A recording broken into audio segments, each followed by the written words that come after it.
ભરૂચમાં national highway number 48 પર આવેલા મુલદ ટોલ પ્લાઝા પર સ્થાનિક વાહન ચાલકો પાસે પણ ટોલ વસૂલવાના મુદ્દે રજૂઆત બાદ પણ ટોલ પ્લાઝા દ્વારા કોઈ પણ કાર્યવાહી નહીં કરાતા લોકલ ટ્રાન્સપોર્ટ વાળાઓએ ટોલ બૂથ પર પોતાના વાહનો લગાવી ચક્કાજામ કરતા હાઈવે પર વાહનોની કતારો લાગી। પોલીસે દોડી જઈ આગામી દિવસોમાં આ અંગે બેઠક કરી નિર્ણય કરવાનું આશ્વાસન આપી સમજાવટથી મામલો થાળે પાડ્યો હતો।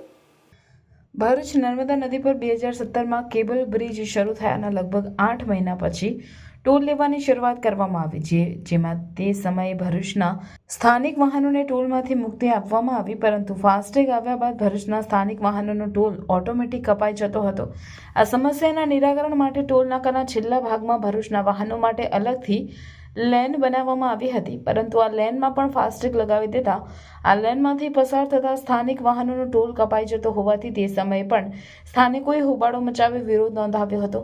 આખરે સ્થાનિક વાહન ચાલકોને ટોલ ટેક્સમાંથી મુક્તિ આપવાની જાહેરાત કરાઈ હતી, જે બાદ પુનઃ ભરૂચ જિલ્લાના અલગ અલગ કંપનીઓમાં કામદારોને લાવવા લઈ જવા માટે લોકલ ટ્રાન્સપોર્ટની લક્ઝરીઓ આવજાવ કરે છે, ત્યારે તેમની પાસેથી પણ રોજનો ટોલ વસૂલાત કરાતી હોવાનો વિરોધ નોંધાવી અનેક વખત રજૂઆતો કરાઈ હતી।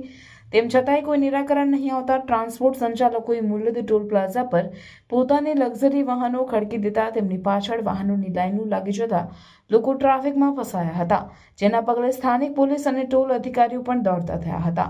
અંતે પોલીસની દરમિયાનગીરીથી હાલ મામલો થાળે પડ્યો હતો। આગામી દિવસોમાં આ અંગે બેઠક કરી નિર્ણય કરવાનું નક્કી કરાયું હતું। ફક્ત અને ફક્ત એક જ બ્રિજ જે છે, જે ભરૂચના રહેવાસીઓએ નર્મદા મૈયા કેબલ બ્રિજ ઉપરથી પાસ થવું પડશે। હવે આમાં પણ કેબલ બ્રિજ એક સાઈડ બને હોવા છતાં પણ અહીં બંને તરફ કેમ આ ટોલ ઉઘરાવવામાં આવે છે એ અહીં એક જાણવા વાળી વસ્તુ છે। અને આની પહેલા અમે જ્યારે અહીં સ્થાનિક લોકોએ આંદોલન કર્યું હતું ત્યારે અહીંથી મુક્તિ આપવામાં આવી હતી, તેમ છતાં અહીં નવી કોઈ એજન્સી આવી ગઈ છે અને ફરી આવી રીતના સ્થાનિક લોકોને પ્રાઇવેટ ગાડીઓ અને બીજી આપણે કમર્શિયલ વ્હીકલોના ટોલ અચાનક ઉઘરાવવા માંડ્યા છે। તો અહીંની આ ટોલની જે એજન્સી છે, શું એ અહીંના સ્થાનિક કલેક્ટર અને અહીંના તંત્રથી ઉપર છે?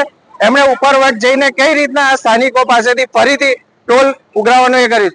આના કારણે વારંવાર લોકોને અહીં સંઘર્ષમાં ઉતરવું પડે છે અને પારાવાર તકલીફો જ્યારે ટોલ ઉઘરાવવાનો હોય છે ત્યારે એ કરે, પણ અહીં 100 મીટરની જે લાઈન આપવાની આવે જ્યારે પણ અહીં ટ્રાફિક જામ થાય છે તો તેને કેમ મુક્ત કરવામાં નથી આવતો? આવા ઘણા બધા કારણો છે અને અહીં સ્થાનિક આગેવાનોએ MLA MPએ ફરી આ મુદ્દે ચર્ચા કરી અને આ કાયમી ધોરણે બંને સાઈડ લોકોને અહીં સ્થાનિક લોકોને જે સોલ્ટ પાસિંગના લોકોને અહીંથી મુક્તિ આપવામાં આવે તેવી અમારી માંગ છે। અને જો આ માંગ પૂરી નહીં થાય તો આવા ઘણા બનાવો બનતા જશે અને અહીં ફરી જલદ આંદોલનની ચીમકી અમે અહીંથી આપીએ છીએ। જય હિન્દ, જય ગરવી ગુજરાત। ધર્મપ્રેમી ગુરુ ભાઈઓ બહેનો તથા ભક્તજનોને જણાવવાનું કે સનાતન ધર્મ પરિવારના ગાદીપતિ સદગુરુ મહારાજ પરમ પૂજ્ય શ્રી સોમદાસ બાપુ પ્રેરિત 50મા શરદ પૂર્ણિમા દશેરા મહોત્સવ નિમિત્તે શ્રીમદ ભાગવત જ્ઞાન યજ્ઞ કથા તથા સત્સંગ હરિકીર્તન કાર્યક્રમનું ભવ્ય આયોજન કરવામાં આવ્યું છે। તારીખ 30/12/2024 સોમવારના રોજ આ આયોજન રાખવામાં આવેલ છે, તો આપ સૌને કથામૃતનું રસપાન, પરમ પૂજ્ય ગુરુદેવના દર્શન તથા સત્સંગ હરિકીર્તનનો લાભ લેવા પધારવા ભાવભર્યું આમંત્રણ પાઠવીએ છીએ। શ્રીમદ ભાગવત જ્ઞાન યજ્ઞ કથાનું રસપાન પરમ પૂજ્ય જિગ્નેશ દાદા એટલે કે રાધે રાધે કરાવશે તથા સત્સંગ હરિકીર્તન કાર્યક્રમમાં કમલેશ બારોટ તથા તેમનું વૃંદ પધારશે। સનાતન ધર્મ દ્વારા 50મા શરદ પૂર્ણિમા એટલે કે સુવર્ણ જયંતિ મહોત્સવ પૂજ્ય સોમદાસ બાપુના સાનિધ્યની અંદર ઉજવવા જઈ રહ્યા છે। ખાસ કરીને ભરૂચ જિલ્લાના તમામ ભાઈઓ બહેનો અને ધાર્મિક ભાવિ ભક્તોને આમંત્રણ છે।